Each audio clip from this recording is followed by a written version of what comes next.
Hi అండి, అందరికీ good morning. Have a nice day. అందరు ఎలా ఉన్నారు? బాగున్నారా? అందరు బాగుండాలి, అందులో మేము ఉండాలి.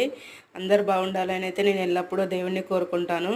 అందరూ టీలు, కాఫీలు, టిఫిన్లు చేశారా? ఈ రోజు నుండి మళ్ళీ స్టార్ట్. మార్నింగ్ లేచి పిల్లలకు రెడీ, హస్బెండ్లకు రెడీ చేయడం, వాళ్ళకు బ్రేక్ఫాస్ట్, లంచ్ కోసం అయితే ప్రిపేర్ చేయడానికి అయితే స్టార్ట్ ఈ రోజు నుండి. ఇక్కడ క్రిస్మస్, న్యూ ఇయర్కి అయితే 12 హాలిడేస్ ఇచ్చిర్రు. హాలిడేస్ నిన్నటి వరకు కంప్లీట్ అయినాయి. ఈ రోజు నుండి మళ్ళీ స్టార్ట్. నేను ఏం చేస్తున్నానో చూడండి. రైస్ వండుతున్నాను. రైస్ వండి పిల్లలకు లెమన్ రైస్ చేయాలంట. లెమన్ రైస్ అయితే చేస్తాను. బ్రేక్ఫాస్ట్ ఎందుకు చేయట్లేదంటే నిన్న చికెన్, మటన్ బాగా రైస్ తిన్నాం కదా, కొంచెం డైజెషన్ కాలేదు. నైట్ నేను అన్నం కూడా తినలేదు.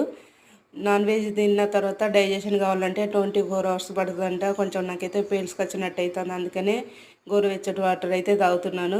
నాన్ వెజ్ తింటే అసలు పడట్లేదు. అందరికనో లేకపోతే నాకైతుందో అట్లా తెలియదు. అందరూ టీలు, కాఫీలు, టిఫిన్లు చేశారా? బాయ్. మరి నెక్స్ట్ వీడియోలో కలుద్దాం.